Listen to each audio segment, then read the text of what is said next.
విశాఖకు railway zone ఇవ్వాలని demand చేస్తూ మంత్రి ఘంటా శ్రీనివాసరావు రౌండ్ టేబుల్ సమావేశం ఏర్పాటు చేశారు. సమావేశానికి పలు రాజకీయ పార్టీలతో పాటు ప్రజా సంఘాలు, మేధావులు హాజరయ్యారు. రైల్వే జోన్ అంశాన్ని కేంద్రం నిర్లక్ష్యం చేస్తోందని పలువురు విమర్శించారు. దీనిపై జేఏసీ ఏర్పాటు చేసి పోరాడాలని నిర్ణయించారు.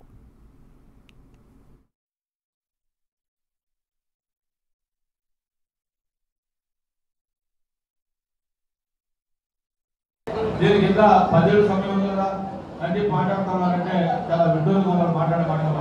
ఇది రాజకీయాలకు సంబంధం లేదు, ఎలక్షన్ సంబంధం లేదు, పార్టీలకు సంబంధం లేదు.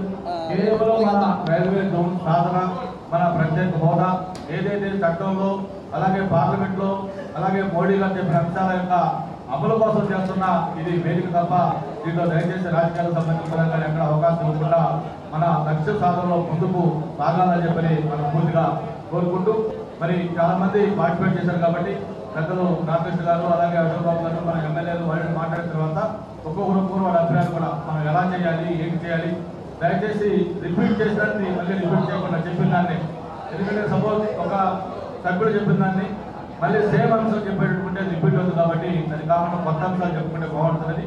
దయచేసి అందరూ కూడా విమర్శలకి లేకపోతే వేరే అలిగేషన్స్ కి హోప్ ఇవ్వకుండా మనం ఈ లక్ష్య సాధనలో ఏ విధంగా ముందుకు